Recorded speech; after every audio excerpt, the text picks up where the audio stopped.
Our music, MC, My Supremacy Records, 09. Yeah, build in the hood, I'm about to build it up. We're building the hood, I'm about to build it up. We're building the hood, I'm about to build it up. We about to build it up. Our music, come on, we about to build it up. MC, that's right. Yeah, we about to build it up. White supremacy. I always had something to do because I like to draw and everything, but at the same time, I have been destructive. I just been out of control when I was younger, so I can't honestly speak for everybody else, but when I had something to do, I had always stayed out of trouble. I like the ball and everything, but if something that I like to do has been taken away from me, I'm bored, so I'm going to react and do something stupid. Welcome to this episode of Pleasant Perspectives. As you know, I'm your host, Michael W. Pleasant, and we are joined by a very special guest, Mr. Ozzie Jones. He is the founder and director of an organization that has done some powerful things in the city. He's also an artist, a filmmaker, and we're here to discuss his latest documentary. Mr. Ozzie Jones, welcome to the show. How you feeling? Pleasure. I feel good. Feel good? It's lovely to be here. Lovely to be here. It's February. It's warm. There's no snow. Right. Is it really February?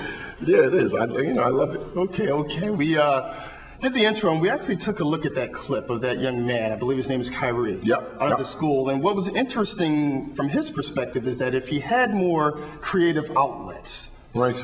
the kids wouldn't be as violent as they are in the city. Right. So give us your take on that. Is that the main reason why there's so much violence with the kids? I mean, I don't think it's the main reason, but I think it is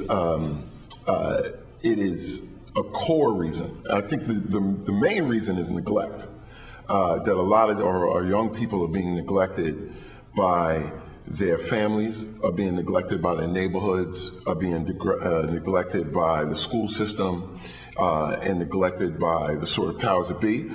And that general state of neglect is producing violence. Okay. So, I mean, I, for one, am not a person that believes that creative outlets for a young person should be coming specifically from their school or the government. They should be coming from their mom and dad. They should be coming from the old heads in their community, giving them opportunities to learn music or to learn to learn dance or to learn whatever, and that kind of attention paid to them, makes children behave. It makes them feel good about themselves. It makes them less violent, not only outwardly violent, but inwardly violent. But unfortunately, those creative outlets in our neighborhoods, they're not as prevalent as they used to be. Yeah, absolutely. Back in the day. Absolutely. So that's definitely one of the contributing factors. How can we work around that? Is it just a matter of, you can teach this kid that, you can teach this kid that? How do we... I mean, I'm a firm believer in, I was sort of raised as a director by a lot of people that were part of the Black Arts Movement, like the lovely Sonia Sanchez and Inazaki Shange and Woody King and Amir Baraka were people who really reached out to me when I got out of school, and Walter Dallas and Lloyd Richards and people like that. So, and they came from an aesthetic that said, we are making art specifically for the reason, one, for a personal reason, but two, for a reason to uplift our community, like The Last Poets, all of that, like that whole energy that created hip hop in the 70s. And so for me, making art and teaching are the same thing. Okay. So you're supposed to be there for them, and I don't think the government really has anything to do with it. I think, it's about the people in a community reaching out to the young people that are around them, and and helping them not be a burden, and also not being a burden to them. Let's take a step back. Let's talk about the documentary for a little bit, because it was done by kids. Yeah. Kids took cameras around and they interviewed other kids. Yep. What sections of the city? And adults. Okay, yep. Yeah. Adults were interviewed as well. So let's talk about the process of how you were able to get these kids involved. Right. And let's talk about that process. Well, Zane Meminger and Rob Reed, who are the U.S. Attorney and Assistant U.S. Attorney, and in connection with the Attorney General's office, they wanted to, you remember when that kid in Chicago, right after Obama won, and there was a kid in Chicago that got killed in a fight in the street, and he got hit with this 2x4 and died. Yeah. They wanted to come up with some ways that the prosecutor's office in major cities throughout the United States could work with kids pre-prosecution, right? And one of the ways they came up with was to reach out to artists in these communities and try to see what they came up with. And one of the pilots of that was what happened with the Well Productions, which I run with myself and his brother from Philly named Will Brock. And they asked us to come up with a program to do with them, and we came up with this. Okay. So what the U.S. Attorney's Office did was they identified the area of Philadelphia that had the highest number of acts of violence among young people. And what neighborhoods or schools? Northwest. Northwest. Primarily Germantown. Yeah. Like they had the highest number of gun violence, knife violence, all of that among young people. Okay. And we went. They identified a couple schools that were in the hot zone areas, and they identified kids in those schools, and then they gave them to me. I taught them how to make documentary film, how to ask questions, interviewing stuff, basic filmmaking, and then we made the films together. Gave them all cameras, like just little flip cameras. I shot, they shot, we took all of it together, and then what the process was, they would shoot, then they would bring it back, and we'd look at it, and I would critique it, and tell them to dig deeper, go back, ask more questions, ask different questions.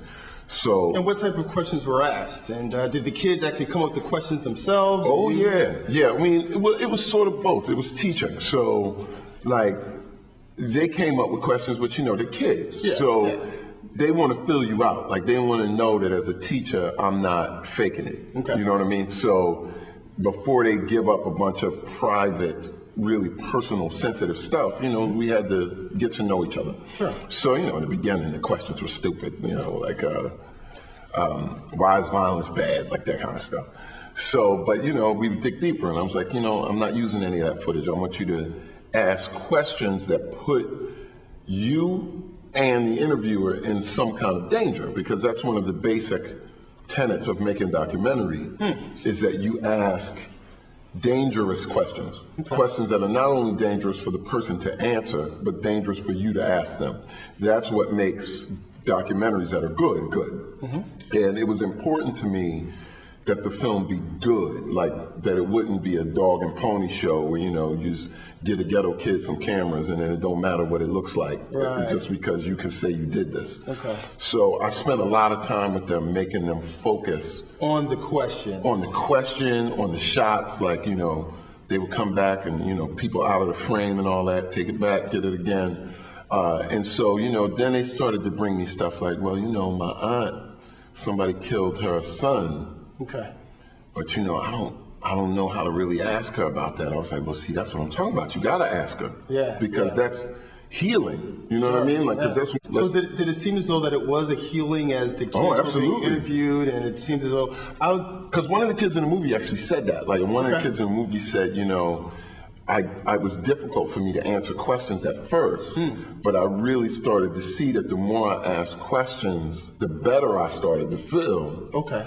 Because it was just healing, like, there's something, there is importance in opening your mouth, and I think when you look at the civil rights movement, one of the things that made that movement so powerful is, one, it was driven by young people, and the young people that drove the civil rights movement opened their mouth, like they weren't silent. Right. They didn't take the abuse and let it eat them. They let the world know how they felt about having to sit on the back of the bus, know how they felt about having to drink at certain places and eat at certain places, and that kind of vocality. Sure. It changes things when you keep doing it. So the kids that were being interviewed pretty much were receptive. Maybe they were a little bit cold in the beginning. Oh yeah. They definitely were receptive. Yeah, by the end, I mean, like they call me all the time and we talk all the time now. Like I'm friends with them now. Sure. What's been the response outside of the kids? Have you taken this documentary to other? Yeah, I mean, everybody I've shown it loves it. Like I went up to Bates College in Lewiston, Maine, and did a showing of it for the Benjamin Mays Institute up there. And, huge crowd and great press in New England about it. And then when we did it here, we did it at Enon. Yeah, there's an opening at it was like 1,500 people, there. Sure, yeah. long standing ovation. We did it at the Constitution Center, great response, we got great press. But you know, people love it, but you know, they pull the funding. Yeah, you know, something that's interesting about that, and it brings up 2 points, because in the film, there was a young lady who gave us a poem. Yeah, she wrote 10 of them. 10 poems? Oh, yeah. Wow, wow. Let's take a minute and listen to one of the poems right now. Comes from many different shapes and forms. Judged before I had been even given a chance. Delaying my future for my career to advance. My parents tell me stories that they have had to endure. I wish racism was a disease that can immediately be cured. Thankfully, there are good-hearted and well-educated people, such as us teens too, who can look beyond skin color and treat us all as an equal. Why should our skin color be such a big issue? Get to know us. We might have things in common just like you. I am so fed up of hearing they from so-and-so. They all the same. Everyone has differences, but skin color is not to blame. Wow, pretty good poem. Give us the backstory. Well, first of all, I gotta say, I love all the kids. I don't want them all to have attitude when they see this. But Tamisha, Tamisha Butler is gonna be a rock star. I'm convinced of it. I mean, she's a brilliant young lady. But she has an interesting backstory, because in the beginning, she wasn't even supposed to be a part of it. She wasn't even supposed to be a part of it. Like, she wasn't even allowed to be a part of it at first. And then she just, you know, she came to me beginning, and like, you know, and you see that poem. She barely spoke to me in the beginning. Like, it was all like, you know, all real introverted, like wouldn't talk, wouldn't let you, be like, hey, sweetheart, you look so pretty today. I put my hand on her, she would, you know.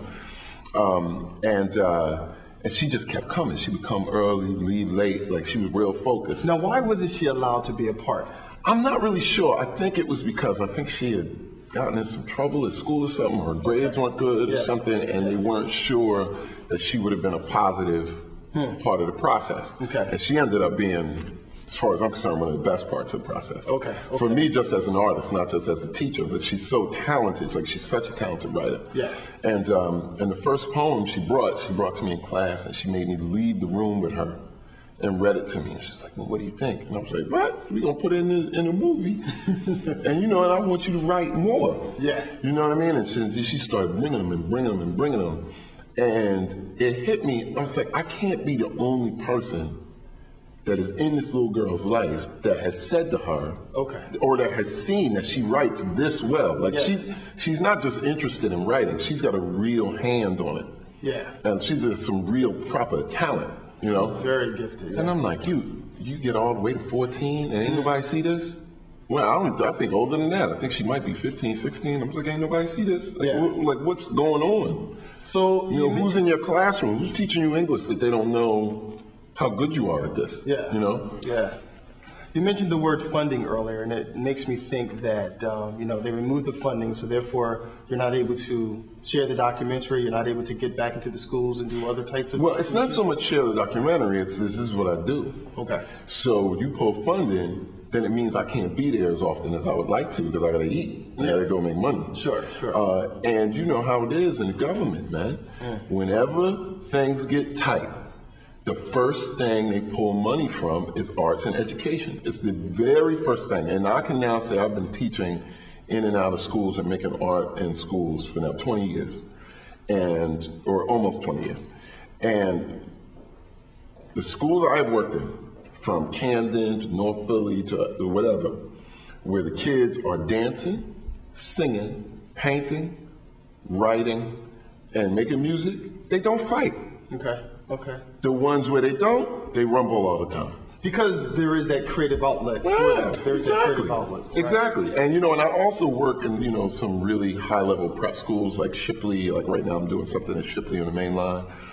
And, you know, those schools produce the kids who end up being governors and senators and, you know, and that's all they do all day. I go to school and I watch what they do. They play sports, they do art, you know what I mean? Like every impulse. But to me, see, gets nurtured. It's easy, you can easily connect the dots in what we're talking about here. You provide some music, you provide some art, and the kids will be creative.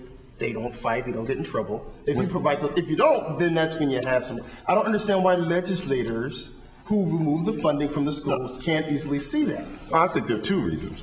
One, and I think we saw this with the Occupy Wall Street thing, is one, they are so in bed with money that at the end of the day, that is their focus. Okay. Their focus is these people who got large dollars, how do I keep my relationships with them so I get elected again? Reasonable, right? Yeah, yeah. And the other part of it is our families are in such disarray, that our communities are such disarray that makes us open to predators. So all of this stuff that's being done to our community in terms of neglect is easily done to our community because our community don't care. Like one of the things that one of the kids said in the film that I hope people hear when he says it, he says, you know, well, in suburban communities, remember that one kid that was like, in suburban communities, you know, it's like they care about the education. They care about whether or not the kids are doing good in school. But in our community, nobody cares about that. And then, you know, from the mouth of babes, he ain't lying. Right. You know what I mean? Like, there's one thing I love about working with young people is Truthful and honest, for the most part. yeah, you know what? Kids lie about what's going to get them in immediate trouble. Okay. They don't lie about big picture stuff. Yeah. They just don't. We do that. Okay. Like grown-ups do that. Yeah. You know what I mean? Like they don't lie about what they think when they look at the whole thing. They don't lie about that. Right, You know what I mean? right, Like right. you start lying about that when you get 26, 27. Okay, You know? okay. They you know, 14-year-old, if the reality in his neighborhood is everybody drunk and high, he'll say it. Okay. Without any hesitation. Yeah. You ask an adult, it's only them down the street. Right? It's only my neighbor. It ain't me. Okay. You know, my neighbor's a crackhead, but I ain't gonna say nothing about the Jim Beam I knock off. Yeah. Every night, right? Okay. But the kid in your neighborhood will say it about it, the whole thing. Like, this is where my neighborhood is. Yeah. And he said it. Like, they don't care. In our neighborhood, it ain't like it was, where a kid getting a great education, coming back to the community. Like, you remember, like, you know, the kid gets into college, right before he goes off to college, the community comes together, brings him food, whatever, you know? Yeah, understood. You know what I mean? Where your kid goes off somewhere, and you don't know, you know, look, them kids I teach at places like Shipley and Haverford and all that, you know, I see their parents constantly. Sure. They come to the practices, they pick them up at the practices. I can't do nothing with them kids that their parents don't know about. They're too present. I'm glad you mentioned the parents. I teach in other places. Yeah. I've taught in places where I ain't seen or heard from a parent. And I mean, and the kid has been with me literally, sometimes I'll be rehearsing at 6, 7 o'clock at night. How's your daughter with me?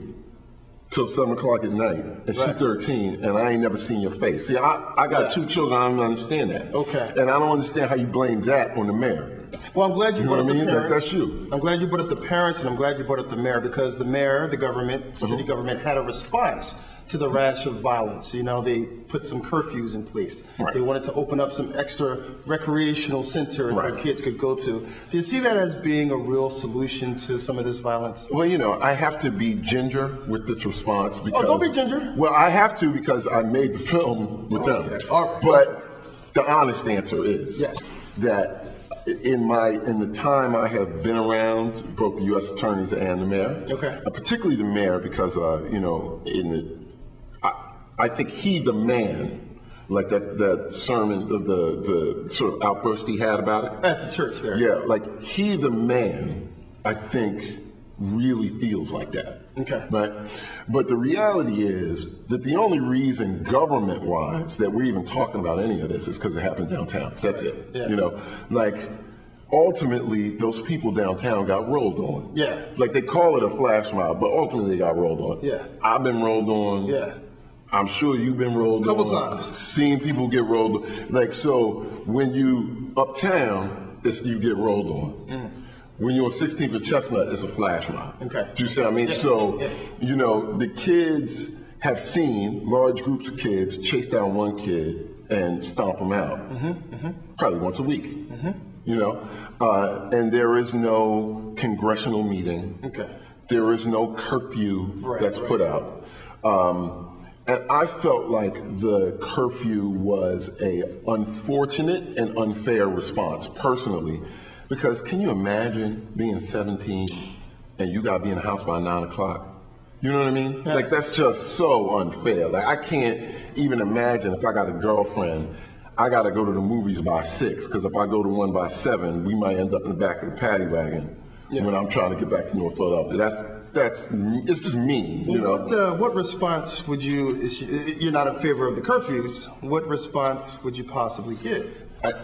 Probably it's a good thing that I am not in politics, because, you know, me personally, and maybe it's because I have a visceral response to the kids that I work with, if it was me, I would make public assistance connected to the behavior and academic success of your children.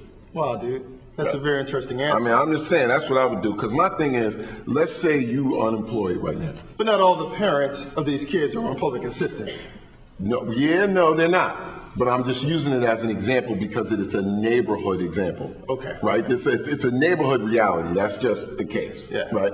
And you may not be on public assistance, but if 3 or 4 of your neighbors are, it'll impact your whole neighborhood, is what I'm saying. That's a very interesting response. So I would say, let's say you unemployed right now. Okay. And you're having trouble getting a job or whatever. Well, the one job you should be able to work out is making sure your kid does their homework. Right. So I think the government should help you out a little extra when your kid had all D's and threes in behavior last year, and the next year they got them up to B's. There should be some help for that, so that you mean a financial reward? Yes. A financial reward Yes. for me being a good parent, a responsible parent to my kid. Yes, I do. And also a financial punishment. And the reason I say that is... Only if I'm on public assistance. I just use that as an example because it's one that I know is an immediate connector to the neighborhoods where they're dealing with these issues. And the reason I say it is because clearly reason isn't working. And from what I look like, people don't seem to understand nothing but money.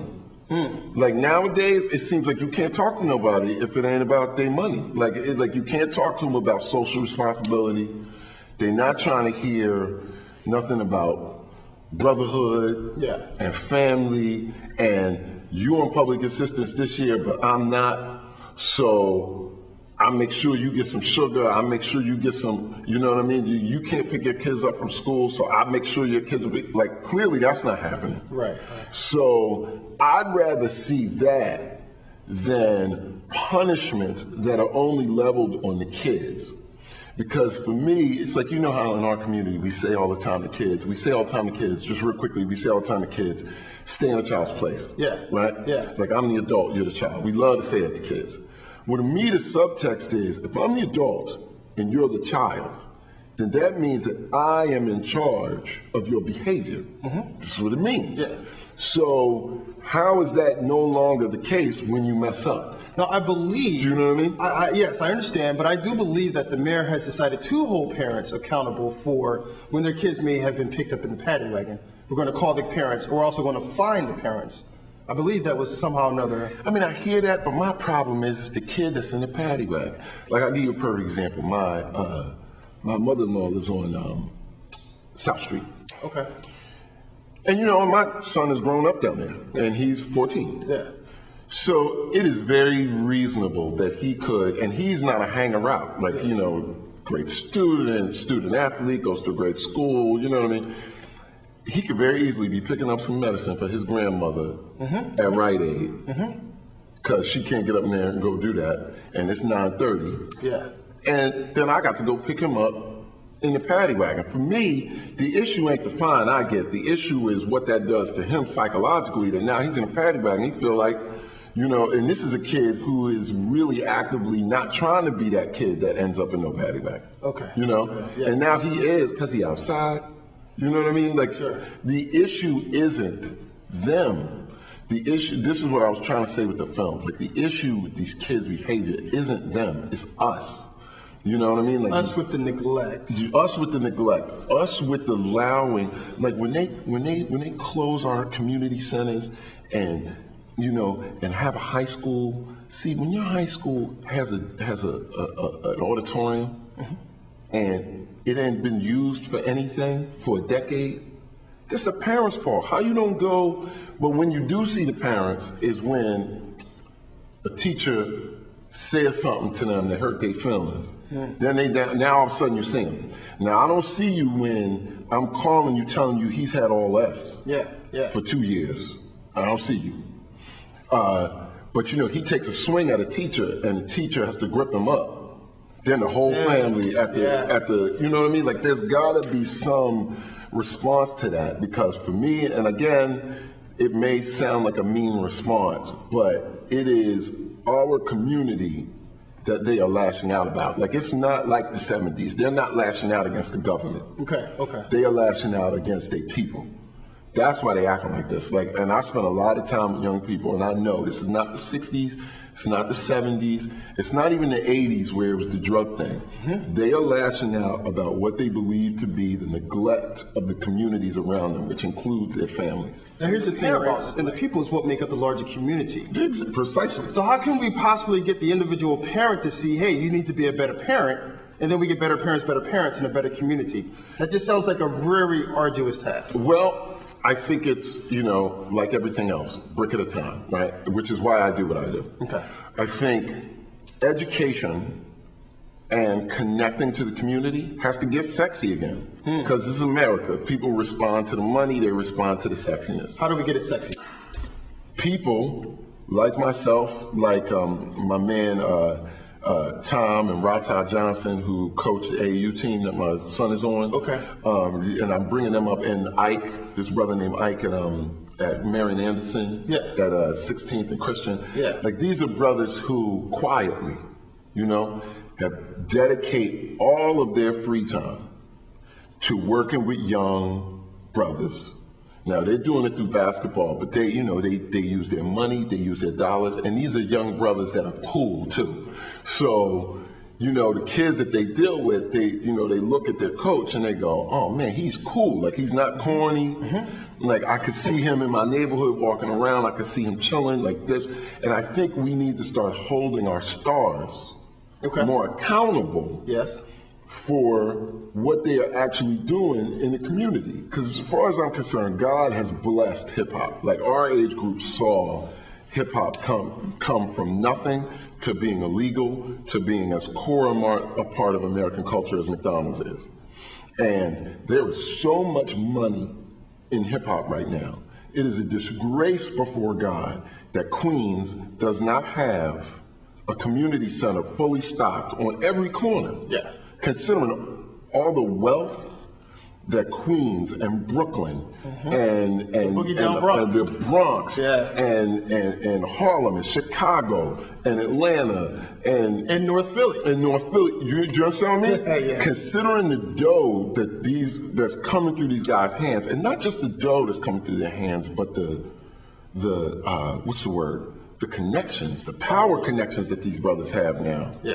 And what we watch you do on TV is buy jewelry and argue with each other about a line that somebody said in another song, or, you know, it's a disgrace before God. And I think we need to be mad at them as a community more than we are at Wall Street. Like the Wall Street dudes don't live where we live. They don't owe us anything. You know what I mean? Like if you grew up on the Upper West Side and you work on Wall Street, why are you responsible for all the trash that's on my block?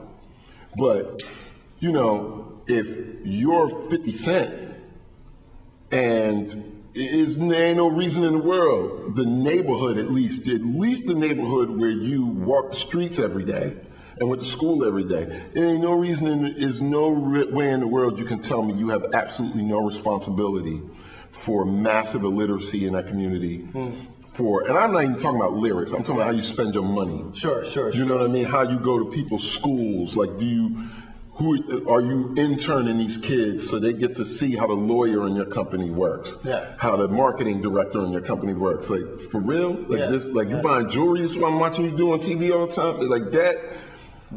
Thanks for joining us for this segment of Pleasant Perspectives. He's Ozzie Jones, the filmmaker extraordinaire. He's done some wonderful things in the city, and he'll continue to do wonderful things in the city. Please jump on YouTube and support him in his efforts of making our kids, our neighborhoods, and our communities a better place to be.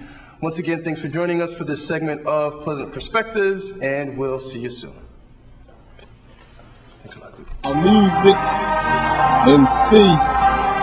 White Supremacy Records, 09. Yeah, building the hood, I'm about to build it up. We're building the hood, I'm about to build it up. We're building the hood, I'm about to build it up. Yeah, we about to build it up. Our music, come on, we about to build it up. MC, that's right. Yeah, we about to build it up. White Supremacy.